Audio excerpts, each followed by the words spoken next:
खाद की कमी और लाइन लगी हुई है और मारामारी हो रही है, उसके लिए कौन जिम्मेदार है? वो क्या, उसको कैसे दूर किया जा सकता है? जो 2 बैग खरीदता था वो अगर मौका मिल जाएगा तो 10 खरीद लेगा, वो 10 की जगह अगर मौका मिला 20 खरीद लेगा और 10 अपने पड़ोसी को दे देगा। आज हम जो है 50 लाख टन फर्टिलाइजर, जिसमें यूरिया, DAP, NPK, हम किसानों को उपलब्ध कराने का काम कर रहे हैं। ये तो सफ़ेद हाथी है, तो ये उसके काम को लेके और इस तरह के आरोपों को लेके आप क्या कहेंगे? आप जो कहता है उसको हमारे पास भेज दीजिए, हम उसको बता देंगे क्या क्या काम हो रहा है। आज तक कोई सरकार की संस्था प्राइवेट का प्लांट खरीद पाई? आपने चौधरी चरण सिंह जी के साथ भी काम किया, मुलायम सिंह जी तो आप कहते ही हैं कि आपको लेके आए, नेताजी को लेके या चौधरी चरण सिंह को लेके कोई याद अगर आप शेयर करना चाहिए? शायद राजनीति में कम लोग ऐसे होंगे कि इतनी मेहनत करके नेता बन पाते हो। हमारा केवल एक उद्देश्य हो कि हमें आंदोलन ही करना है, हल नहीं निकालना है, तो वो अलग बात है।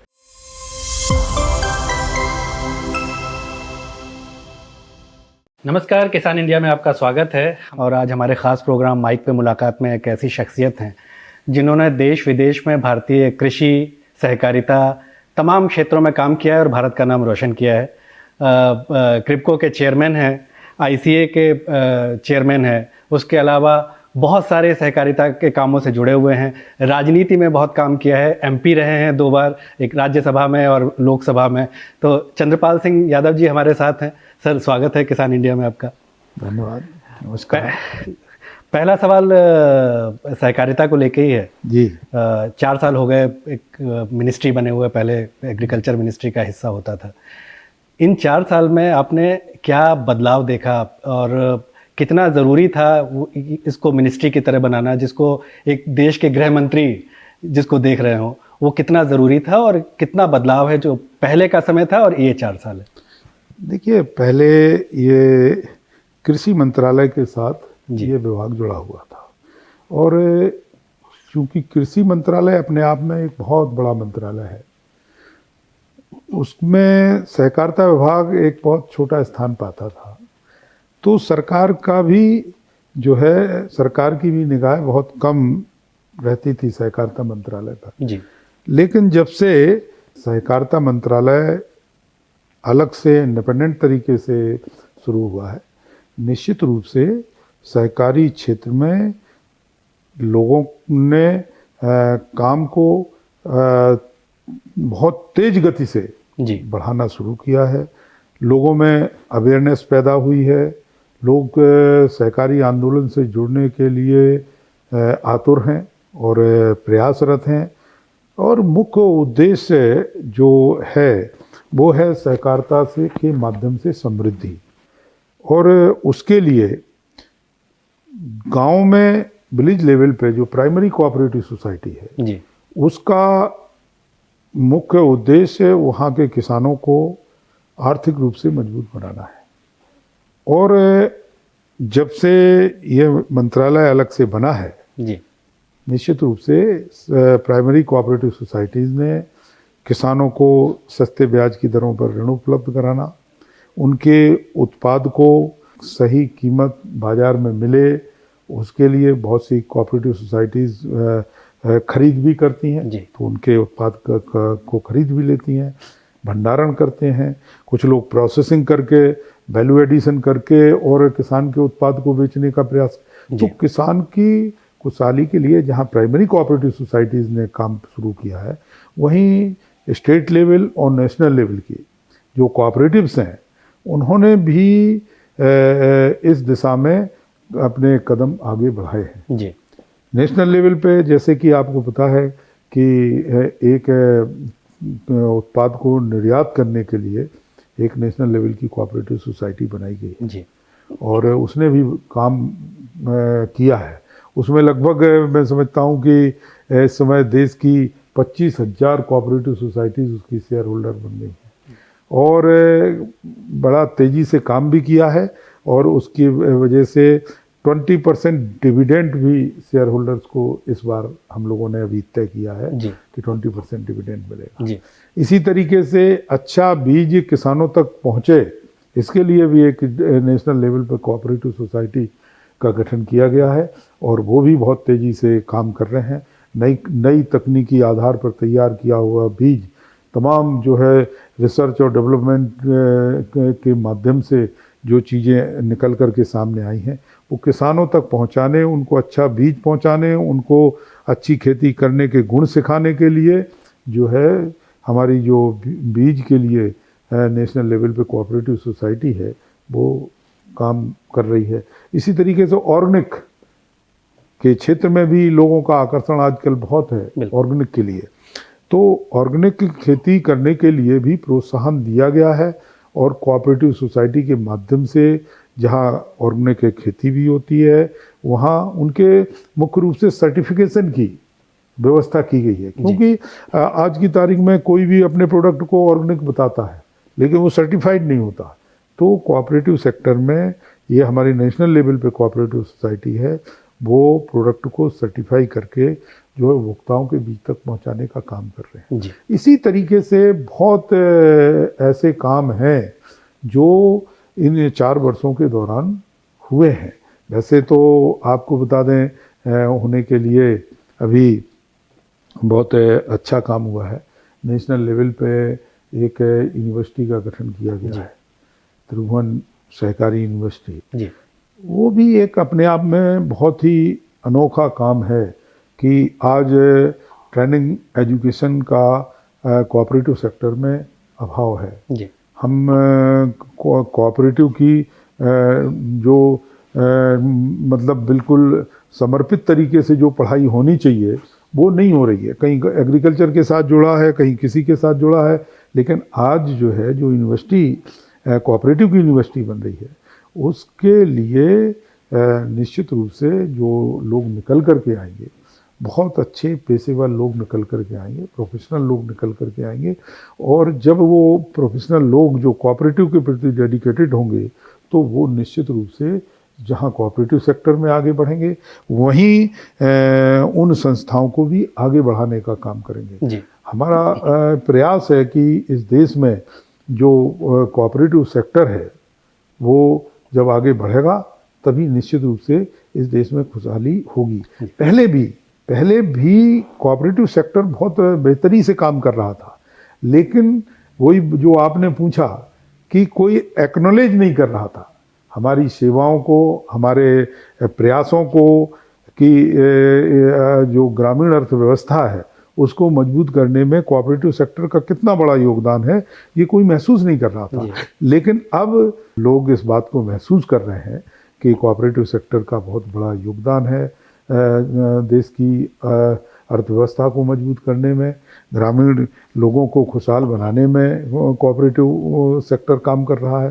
तो इन 4 वर्षों में जो कोऑपरेटिव के लिए काम हुआ है निश्चित रूप से महत्वपूर्ण है और एक सहकारी क्षेत्र में काम करने वाले कार्यकर्ता होने के नाते मैं विश्वास के साथ कह सकता हूं कि अगर इसी गति से कोऑपरेटिव बढ़ेगा तो निश्चित रूप से एक दिन वो आएगा कि देश में सहकारिता का झंडा ही सबसे ऊंचा रहेगा। जी, और राजनीतिक विचारधारा के तौर पे कहा जाए तो अमित शाह जी के साथ अलग अलग विचारधारा के आप लोग हैं, लेकिन सहकारिता एक मंत्री के तौर पे उनका जो काम है वो उसको आप कैसे आंकते हैं? देखिए, मैं इस बात को बिल्कुल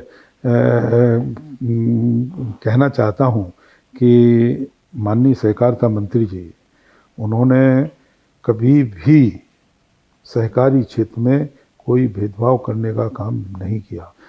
वो पिछले 4 वर्षों से मिनिस्टर हैं, मैं 4 वर्षों से चेयरमैन हूँ जी, लेकिन कभी भी जो हमने सपोर्ट मांगा है क्रिप्को के लिए या अपने सेक्टर के लिए उन्होंने पूरी तरीके से सपोर्ट करने का काम किया है। उन्होंने हमेशा इस बात को कहा है कि सहकारिता राजनीति, क्षेत्र, जाति, धर्म इन सब चीज़ों से ऊपर उठ करके है। हमें कोऑपरेटिव के लिए सब लोगों को मिलकर के काम करना है। इस देश की खुशहाली के लिए हमें सब लोगों को मिलकर के काम करना है।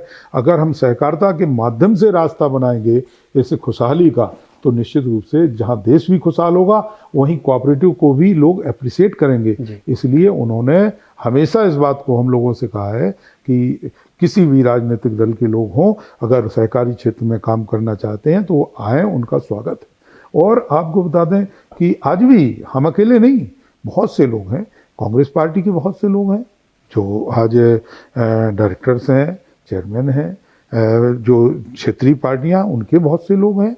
उन्होंने कभी भी मैं इस बात की उनकी सराहना करना चाहता हूं खुले मंच से कि कभी भी उन्होंने इस बात के लिए किसी पर ना तो आज तक दबाव डाला है, ना आज तक कभी किसी के साथ पक्षपात किया है। उन्होंने केवल एक सहकारी मंत्री होने के नाते सहकारी क्षेत्र में काम करने वाले हर कार्यकर्ता को बराबर से इज्जत दी है, बराबर से सम्मान दिया है।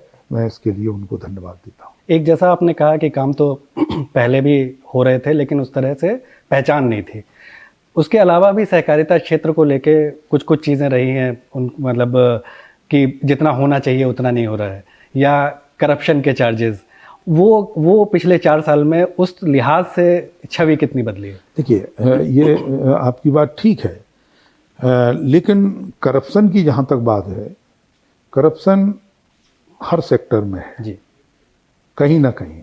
और कितने लोग होते हैं करप्ट, आपको पता है, 1 या 2 लोग करप्ट होते हैं लेकिन पूरा डिपार्टमेंट बदनाम हो जाता है। एक मछली सारे तालाब को गंदा कर देती है। वही स्थिति कोऑपरेटिव सेक्टर में है।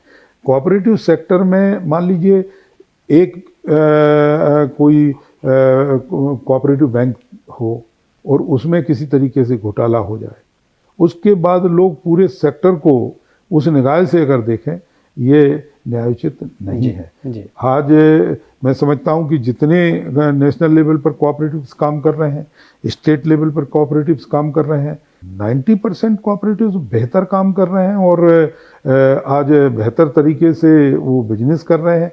लेकिन 1-2 लोग कभी होते हैं इस तरीके के, तो उनके खिलाफ कार्रवाई होती है और होना भी चाहिए। हम लोगों ने भी कभी उनकी पैरवी नहीं की कि भाई जब भी जो गलत करेगा वो गलत पाएगा, गलत भुगतेगा, इसमें कोई शक नहीं। एक तरफ सरकार लगातार कह रही है कि किसानों को सिर्फ खेती के नहीं करनी चाहिए, उसके साथ साथ एक कारोबारी की तरह भी सोचना चाहिए, लेकिन किसान अपनी उपज के दाम खुद तय नहीं कर सकता, उसके लिए स्वतंत्र नहीं है। ये आप ये कुछ मानते हैं कि ये सहकारिता आंदोलन का एक तरह से फेलियर है? नहीं, देखिए सहकारिता आंदोलन का फेल्योर नहीं है। देखिए ये गवर्नमेंट की पॉलिसी जी, ये गवर्नमेंट की पॉलिसी के तहत पीएसएस में जो कीमत तय होती है या मिनिमम सपोर्ट प्राइस के माध्यम से जो किसान के उत्पाद की खरीद होती है, उसमें गवर्नमेंट को तय करना होता है। हम तो एक एजेंसी के तरीके से उनके लिए काम करते हैं, क्योंकि हमारी पहुंच जो है गांव-गांव में है, आखिरी आदमी तक हमारी पहुंच है। तो उनको उस सरकार की योजना का लाभ कैसे जो है उस गांव के आखिरी आदमी तक मिले, उसके लिए हम सरकार की योजनाओं को के माध्यम से पीएसएस या उसमें खरीद करने का काम करते हैं। हमारा बाकी सरकार को तय करना है। लेकिन अगर कहीं इस तरीके की परिस्थितियां हैं कि जहां किसान के उत्पाद की खरीद नहीं हो पाती, हमारी तमाम कोऑपरेटिव्स ऐसे हैं जो किसान के उत्पाद को सीधे तौर पर एक बिजनेस मॉडल के तहत उनके उत्पाद को खरीद सकते हैं, खरीदते भी हैं और उनको बाजार में पहुंचाने का काम भी करते हैं। तो ये केवल कोऑपरेटिव के फेल्योर कहा जाए ये उचित नहीं है। ये तो गवर्नमेंट की पॉलिसी है। हम तो पॉलिसी को इम्प्लीमेंट करने वाले लोग हैं और हम बखूबी इम्प्लीमेंट करते हैं। गेहूं की खरीद होती है, हम गांव के आखिरी कोने पे जो आदमी रहता है उसको भी सरकार का जो योजना है एमएसपी की, हम उसके तहत उसको पैसा उपलब्ध कराते हैं। चावल खरीदना हो, धान खरीदना हो, हम उसके तहत खरीदते हैं। मक्का खरीदना हो, हम उसके तहत खरीदते हैं। हम तो इम्प्लीमेंटिंग एजेंसी, हम इम्प्लीमेंट करते हैं बखूबी।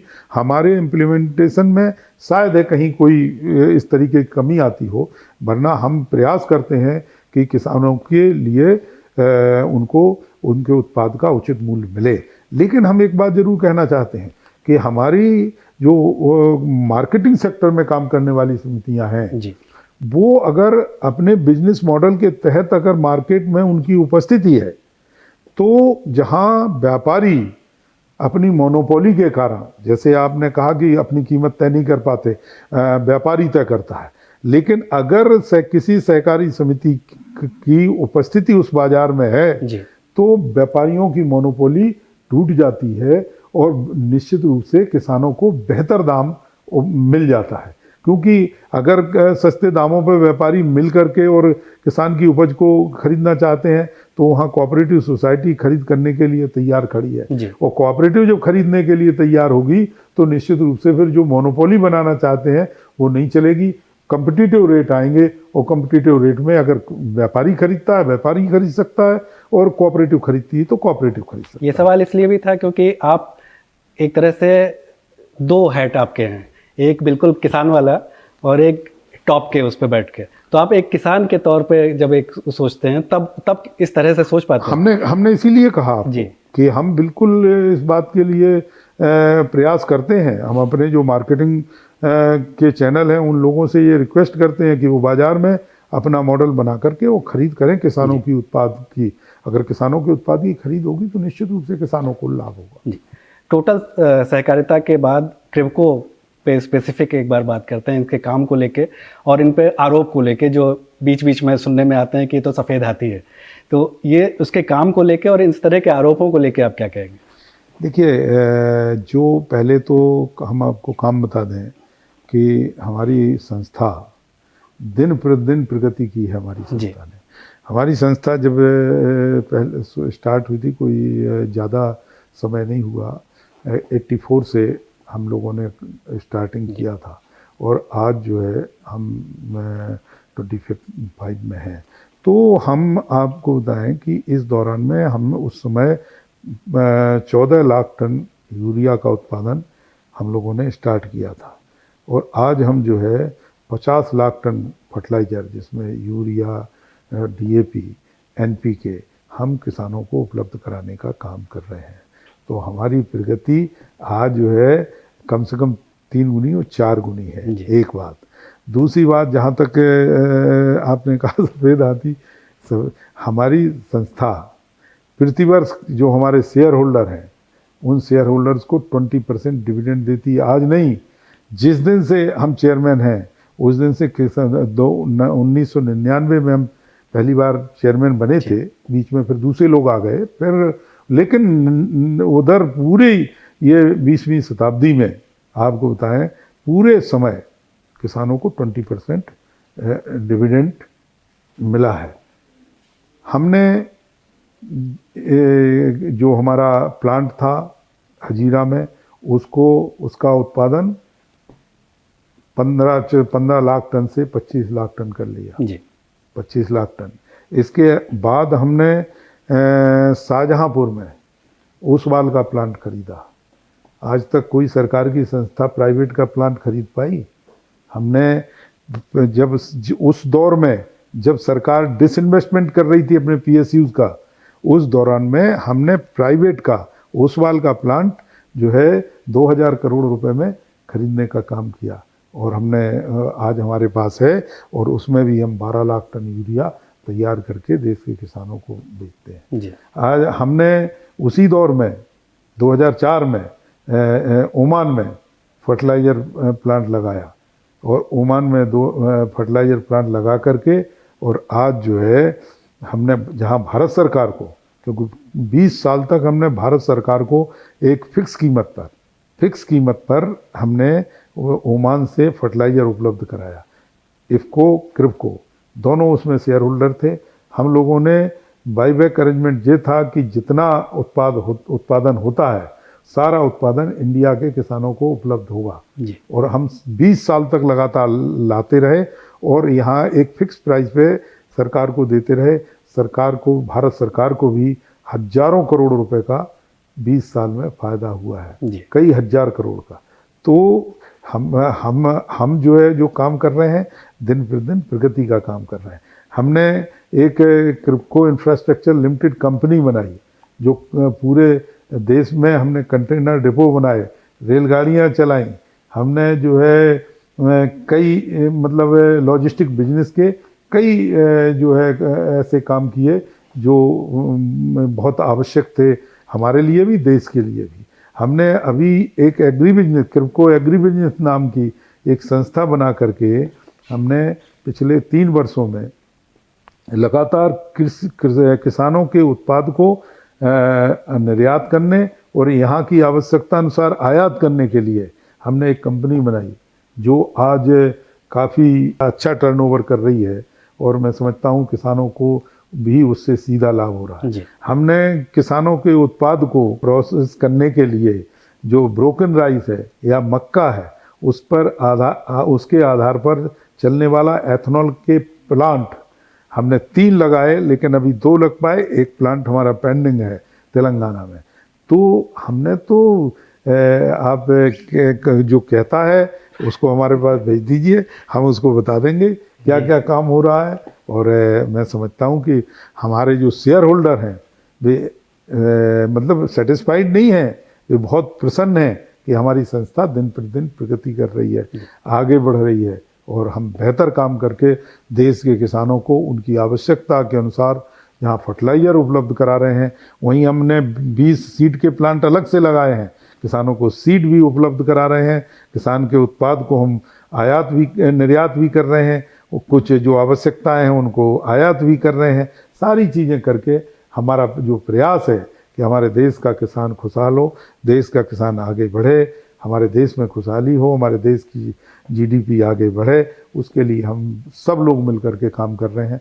उसी के लिए क्रिप्को भी दिन प्रतिदिन आगे बढ़ के काम कर रहा है। अब किसान चंद्रपाल जी से एक सवाल, एमएसपी को लेके आपका क्या विचार है? जो किसान और किसान संगठन लगातार जिस तरह की मांग कर रहे हैं लीगल गारंटी को लेके, उस पर आपका क्या? ये किसानों की बात अपनी जगह सही है, हम भी इस बात से सहमत हैं। किसान को उनके उत्पाद का लाभकारी मूल्य मिलना चाहिए, और उसके लिए जो भी तरीका हो, भाई ये तो सरकार की पॉलिसी है, सरकार को पॉलिसी बनाना है कि हम किस तरीके से उपलब्ध कराएंगे, वो उपलब्ध कराना चाहिए। और हमारी बिल्कुल राय है कि किसानों को एमएसपी में लाभकारी मूल्य मिलना चाहिए, जो कैलकुलेशन है उसके आधार पे, और जैसे जो किसान के आवश्यकता की चीज़ें हैं, फर्टिलाइज़र है, या क्योंकि फर्टिलाइज़र की कीमत तो नहीं बढ़ रही है, लेकिन और बहुत सी चीज़ें हैं जो किसान के लिए, डीजल की कीमत बढ़ गई, सीड महंगा मिला, उस आधार पर कैलकुलेशन होनी चाहिए, और उन किसानों को निश्चित रूप से लाभकारी मूल्य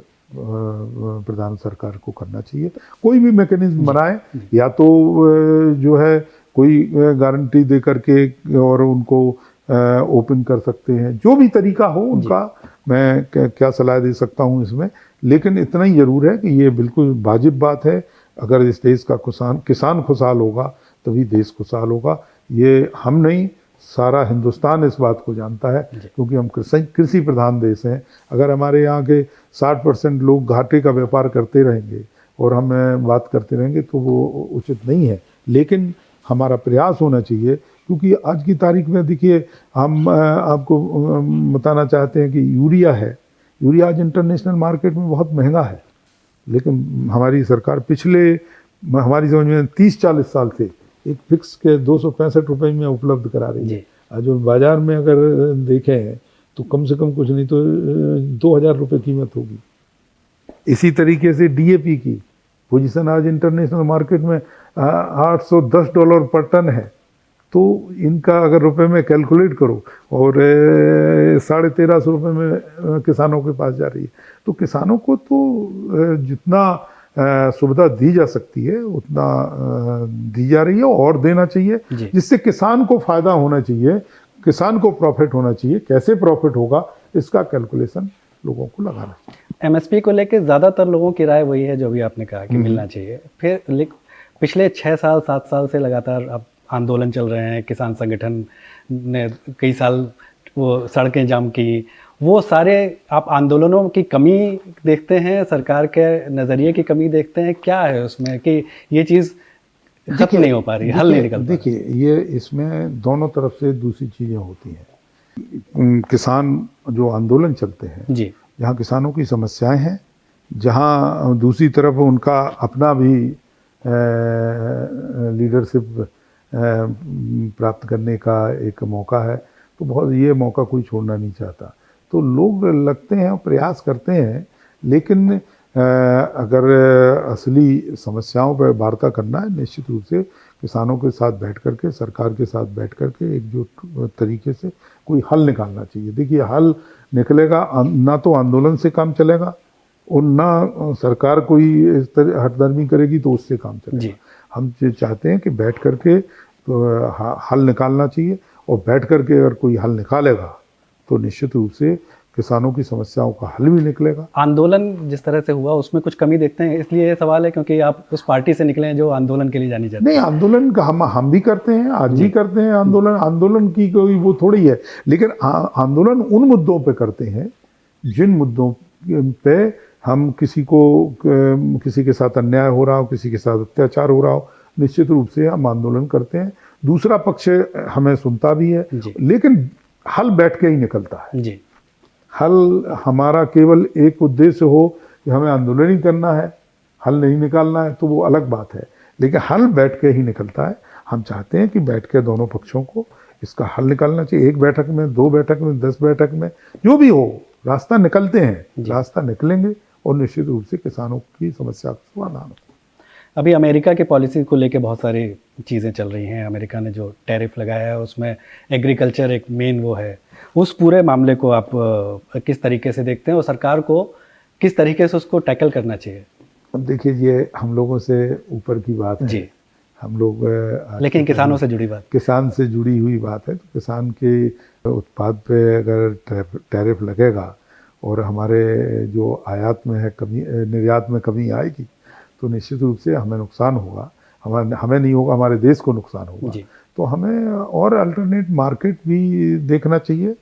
कोई ज़रूरी थोड़ी है, दुनिया में इतने बाज़ार हैं, हमें अल्टरनेट मार्केट पे भी जो है ध्यान देना चाहिए और इस बात का की जानकारी करना चाहिए कहाँ हम अपने उत्पाद को भेज सकते हैं और कैसे हम लोगों को अपने देश के जो व्यापार हैं उनको कैसे हम सरसब्ज कर सकते हैं। इस पर सरकार को ध्यान देना है। अमेरिका के साथ जिस तरह की चीज़ें हुई हैं उसके बाद चाइना के साथ थोड़ा संबंध बढ़ाने की बात हुई है, जो चाइना के साथ रासायनिक खाद को लेकर समस्या रही है।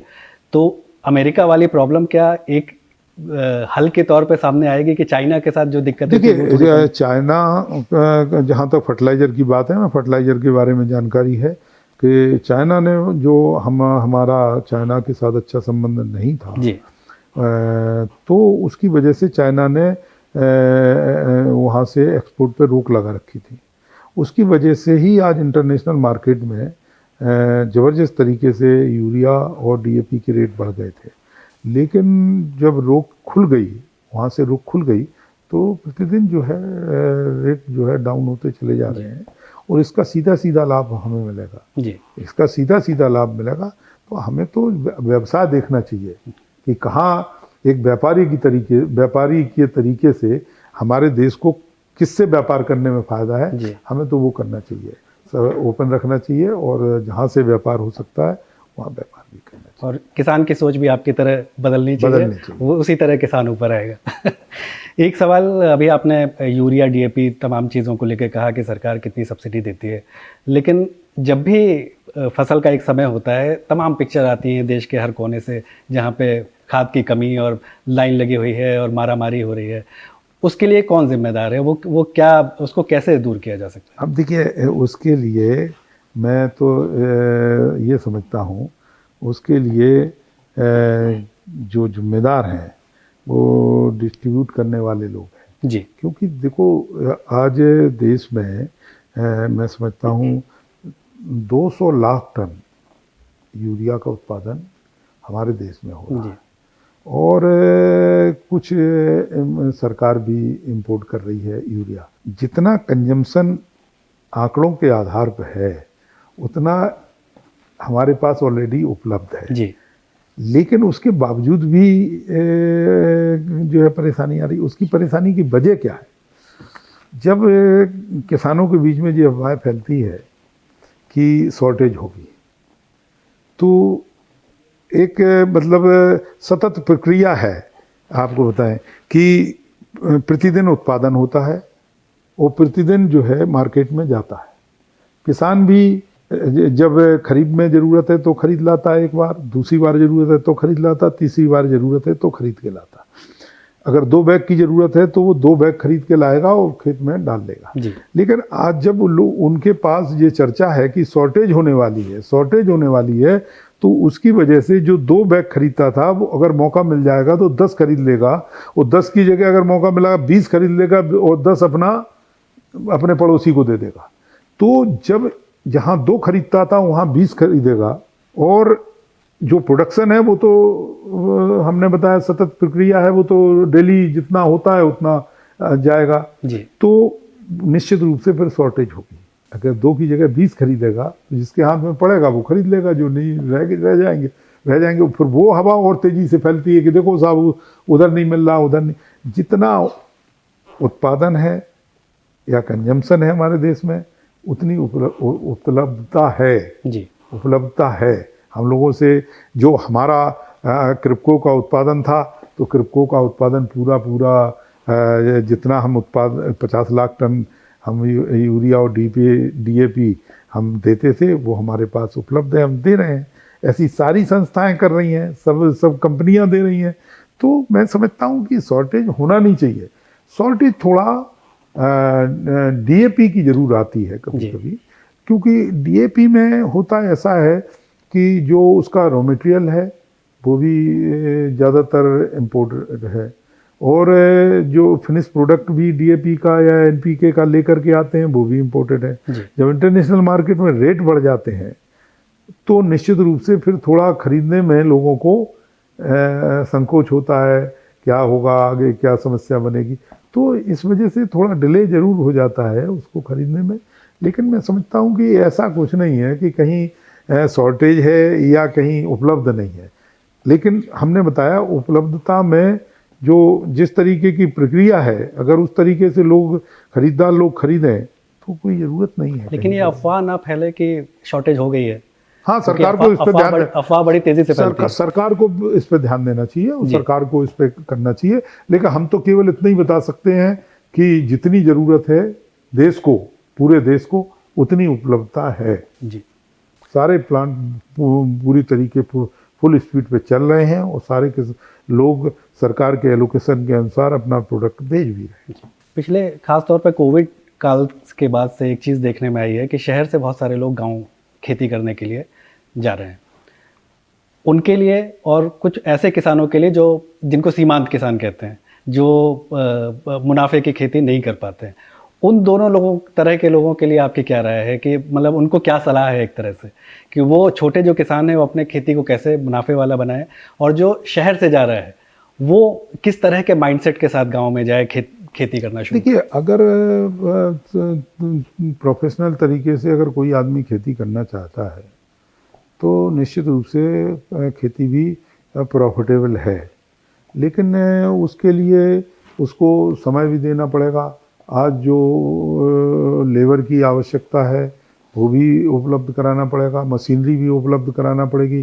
सारे संसाधन अगर उपलब्ध करा के कोई आदमी अगर करता है, जैसे वेजिटेबल कोई पैदा करता है, या और कई चीज़ें ऐसी हैं जिनकी आवश्यकता है, आवश्यकता के आधार पे अगर पैदा करेगा और वो मार्केट में प्रॉफिटेबल तरीके से अगर जाएंगे तो निश्चित रूप से उसका लाभ होगा। हमने एक अभी जो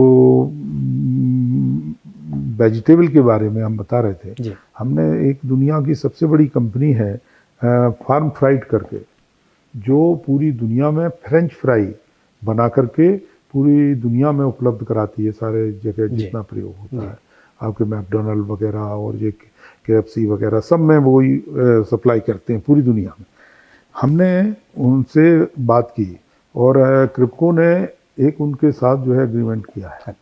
हम एक प्लांट लगा रहे हैं इंडिया में, वो लोग भी मिल करके, हम और क्रिप्को और फ्रेंच वो फार्म फ्राइड मिल करके एक जॉइंट वेंचर में शाहजहांपुर में एक प्लांट लगाने के लिए जा रहे हैं। और उसमें हम जो है फ्रेंच फ्राई तैयार करके, आलू की प्रोसेसिंग में और कई प्रोडक्ट तैयार करके देश में और बाहर भी हम उपलब्ध कराने का काम करेंगे। इसमें हम क्या करेंगे, हम किसानों को एक स्पेशल क्वालिटी का जो पोटैटो है, आलू है, उसका हमने सीड तैयार कराया है और उस सीड को हम मल्टीप्लाई करके तैयार कर रहे हैं और अगले वर्ष से वो हम किसानों के बीच में डिस्ट्रीब्यूट करेंगे। किसानों से हम जो है वो आलू पैदा करके और इकट्ठा करेंगे जी। और उसके बाद हम जो है उस प्लांट में उनको प्रोसेस करके और फिर हम लोगों तक बेचने का काम करेंगे। तो हमारा कहने का मतलब ये है कि अगर हम जो वेजिटेबल पैदा करें या जो प्रोडक्ट करें उसमें अगर उनको प्रोसेसिंग का कोई प्लांट लगाएं या प्रयास करें और प्रोसेसिंग करके वैल्यू एडिशन करके अच्छे तरीके से और हम मार्केट में ले जाएं जी। तो निश्चित रूप से उससे हम अच्छा फ़ायदा कमा सकते हैं। उसके लिए इंफ्रास्ट्रक्चर तैयार करने के लिए भी सरकार से भी मदद ले सकते हैं और आप वैसे भी कर सकते हैं जी। तो करना चाहिए। अगर जो मतलब प्रॉफिटेबल खेती करना चाहते हैं तो फिर उसी तरीके से उनको करना पड़ेगा। गेहूं, चना और धान पैदा करके किसान हो सकता है उतना प्रॉफिट पैदा ना कर पाए, लेकिन अगर वो आवश्यकता के अनुसार जो आज लोगों की उपभोक्ताओं की आवश्यकताएं हैं उनके आधार पर अगर जो चीज़ें पैदा करेगा और उनको प्रोसेस करेगा तो निश्चित रूप से उसको लाभ होगा। और यही शहर से जो लोग गए हैं खेती के शौक से, उनको भी हमारी यही सलाह है कि अगर खेती करने के लिए आप इंटरेस्टेड हैं तो बेहतर तरीके से नई तकनीक का पूरा प्रयोग करके और उस खेती को करिए तो निश्चित रूप से प्रॉफिटेबल होगा धंधा, इसमें कोई शक नहीं। जो आपने सब्जियों की बात की उसमें कुछ सब्जियां ऐसी हैं जो जिनके रेट बहुत तेज़ी से ऊपर नीचे, जो टमाटर की तरह, और उसमें कई बार वो तस्वीरें आती हैं कि किसान अपनी फसल फेंक रहा है और दूसरी तरफ अचानक टमाटर 125 रुपये किलो है। तो उस चीज़ को टैकल करने के लिए, क्योंकि किसानों को उन 125 रुपये से ज़्यादा फ़ायदा नहीं होता है, उसको कैसे टैकल किया जाए? देखिए होता क्या है, हम आपको बताएं, जो अभी तक जो थे लोगों के प्रयास वो ये थे कि हमें किसान वो चीज़ पैदा करता है जो चीज़ जैसे आवश्यकता है, लेकिन जब किसान एक दूसरे को देख करके, आज इस साल टमाटर की शॉर्टेज हो गई, अगली बार किसान ने कहा कि टमाटर बोएंगे और टमाटर ज़्यादा लोगों की आवश्यकताएं हैं, तो पता लगा कि सारे किसानों ने टमाटर बो दिया। अब वो टमाटर जब बो दिया तो उस एरिया में टमाटर की बहुतायत हो गई, मार्केट भी नहीं मिलेगा और पता लगा कि उसको फेंकना पड़ेगा। अभी पिछले वर्ष आलू लोगों ने इधर उधर फेंका था, क्योंकि आलू और टमाटर जो है कोल्ड स्टोरेज में रखा जाएगा, अगर उसको कोल्ड स्टोरेज के किराए के बराबर भी पैसा नहीं मिलेगा मार्केट में तो काय के लिए जो है वो किराया देगा, बहुत से लोग छोड़ के चले जाते हैं। तो ये है, तो हमें मार्केट का ये सर्वे होना चाहिए, थोड़ा हमें भी कराना चाहिए, मतलब और सरकार को भी कराना चाहिए कि कहाँ किन चीज़ों की आवश्यकताएं हैं। कभी कभी आपने देखा टमाटर 100 रुपये किलो बिक जाता है, वो कभी अभी जब पैदा होगा तब 1-1.5 रुपये किलो बिकेगा। प्याज का आप देख रहे हैं कि कभी कभी तो 200 रुपये किलो प्याज बिकता है, आज प्याज मारा घूम रहा है। तो होता है, इसके लिए मार्केट के बैलेंस बनाने के लिए सरकार को भी प्रयास करने चाहिए और तमाम हम सहकारी संस्थाओं से भी इस बात को कहेंगे, क्योंकि सहकारी संस्थाएं भी इसमें खरीद करती हैं। जैसे प्याज की सबसे ज़्यादा खरीद कोऑपरेटिव्स के द्वारा होती है, हमारे नेफेड ने और एनसीसीएफ ने सबसे ज़्यादा खरीद कोऑपरेटिव ने प्याज की है।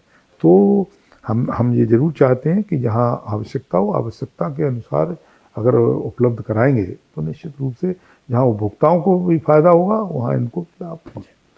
बुंदेलखंड एरिया, क्योंकि आप बुंदेलखंड से आते हैं, वहाँ पे खेती को आपने कैसे क्या बदलाव देखे हैं पिछले कुछ दशकों में? जब आपने शुरू किया था बचपन से लेके अब तक किस तरह के बदलाव आए? देखिए, जो हमारे एरिया में है, पहले तो वर्षा बहुत कम होती थी जी। अभी इस साल तो बहुत ज़्यादा है, इस साल तो इतनी वर्षा है कि वर्षा के कारण कोई खरीफ की फसल लोग बो ही नहीं पाए।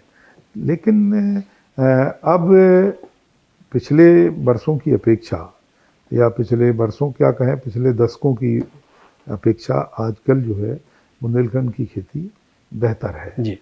आज लोग बेहतर तरीके से जहाँ जो गेहूँ, चना, मटर जो भी है वो पैदा कर रहे हैं उसके साथ साथ सब्जियों का भी उत्पादन हमारे एरिया में भी बहुत अच्छे तरीके से हो रहा है। और वहाँ के किसानों को भी अब जो लाभकारी मूल्य है वो भी सरकार के द्वारा जो एमएसपी का मूल्य होता है वो मिलता है।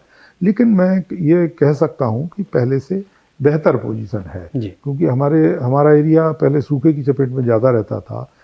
नीचे ग्राउंड वाटर भी नहीं था, कहीं कोई नहीं था, तो इन परिस्थितियों में खेती अच्छी नहीं हो पाती थी। लेकिन आज खेती का करने का भी तरीका अच्छा है। हमें जो कृषि आदान की आवश्यकता होती है, खाद बीज फर्टिलाइज़र जो भी है वो सब भी समय से उपलब्ध हो रहे हैं।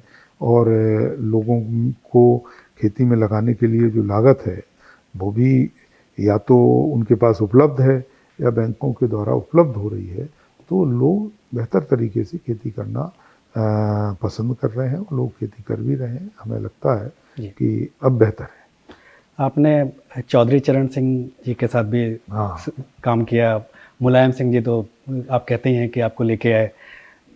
इन लोगों से जुड़े कुछ अगर यादें आप हमारे लोगों के लिए, क्योंकि नई पीढ़ी को शायद चौधरी चरण सिंह उस तरह से नहीं मालूम होंगे, तो कोई अगर कोई उस तरह की नेताजी को लेके या चौधरी चरण सिंह को लेके कोई याद अगर आप शेयर करना। देखिए, चौधरी चरण सिंह जी जो है पूरी तरीके से किसानों के नेता थे।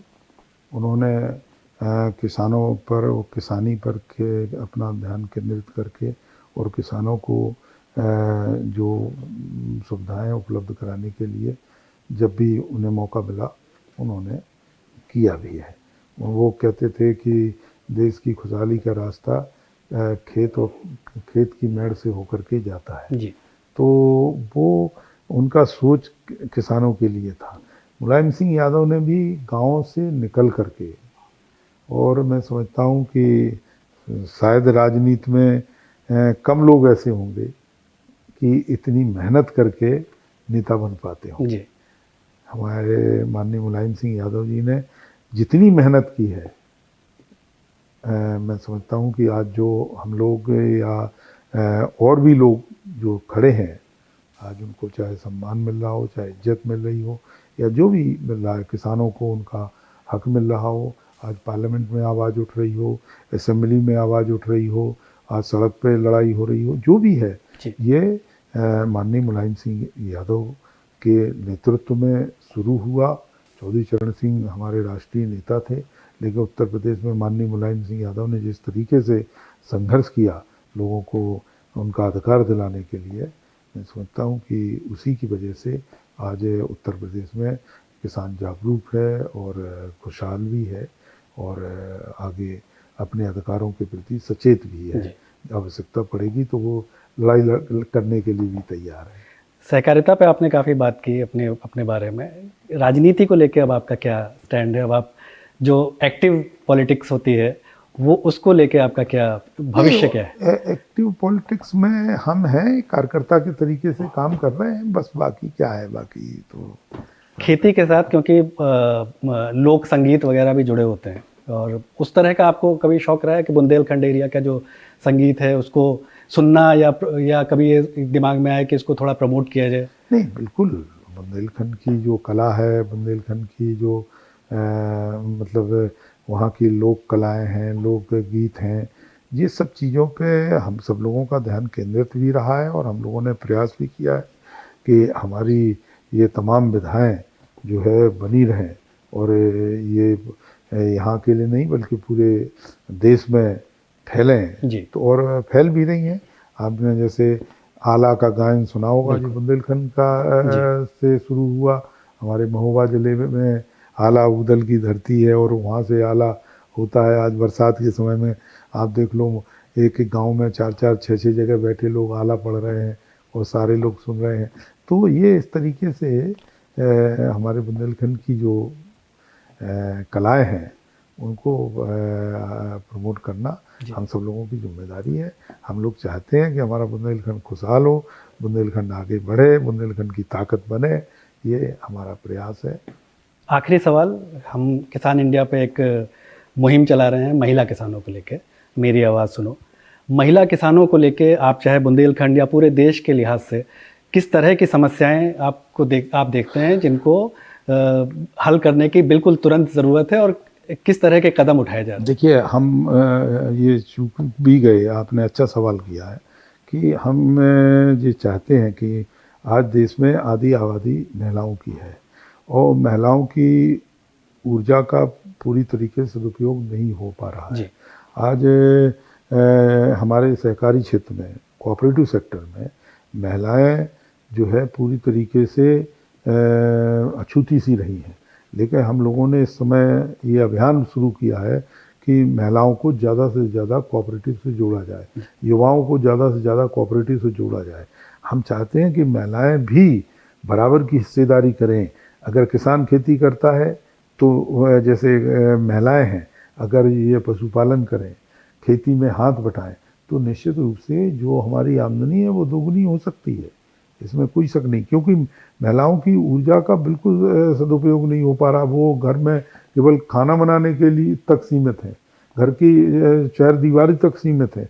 उनको आज इस युग में जहाँ महिलाएं हवाई जहाज़ चला रही हैं, महिलाएं आज सीमाओं पर लड़ रही हैं, आज महिलाएं ड्राइविंग कर रही हैं, खेती कर रही, सब कुछ, तो उस समय हमें निकलना पड़ेगा। हमारे किसान भाइयों की महिलाओं को भी निकलना पड़ेगा और निकल करके खेती में हाथ बटाना पड़ेगा और रोजगार के अन्य संसाधन जुटाना पड़ेगा। जैसे हमने बताया पशुपालन, अगर पशुपालन करेंगे, आज गुजरात में देखिए कोऑपरेटिव सेक्टर के माध्यम से हम समझते हैं कि सभी महिलाएं अपने घर में दूध का उत्पादन करके और अपने साथ लेकर के कोऑपरेटिव सोसाइटी को उनका जो केंद्र है उस तक जाती हैं, अपना दूध दे करके, और नगद जब पैसा उनके हाथ में आता है तो मैं समझता हूँ उनको इतनी खुशी होती है कि लगता है, और वो अपने ज़रूरत की सारी चीज़ों को वहीं से खरीदते हुए घर चले आते। तो खेती करने वाला आदमी भी बिल्कुल निश्चिंत रहता है कि घर तो चल रहा है। तो इस तरीके से उनकी आर्थिक स्थिति को मजबूत करने के लिए हमें उनको रोजगार से जोड़ना होगा, चाहे खेती हो, चाहे पशुपालन हो, या और अन्य कुटीर उद्योग हैं छोटे छोटे, उनमें हमें जोड़ करके महिलाओं की ऊर्जा का सदुपयोग करना होगा। और सहकारिता के डिसीजन मेकिंग पावर में बिल्कुल उसमें किया गया है जी। अभी जो सहकारिता का डिसीजन मेकिंग पावर जो हमारे बोर्ड ऑफ डायरेक्टर्स हैं, उनमें 2 सीट जो है महिलाओं के लिए निश्चित की गई है कि हर बोर्ड में 2 सीट महिलाओं की हो, एक जो SC ST के लिए हो। इस तरीके से जो नया विधान बना है उस विधान में ये चीज़ें आई हैं, तो उनको डिसीजन मेकिंग में भी उनकी सहभागिता रहेगी। तो हम चाहते हैं कि बिल्कुल किसानों की खुशहाली के लिए महिलाओं की आर्थिक स्थिति मजबूत होना भी बहुत ज़रूरी है और उनको आर्थिक स्रोतों से जोड़ना होगा। इसके लिए चाहे वो खेती करें, चाहे पशुपालन करें, या कुछ भी करें, करना, आगे बढ़ना होगा। बहुत बहुत शुक्रिया हमसे बात। थैंक यू, नमस्कार।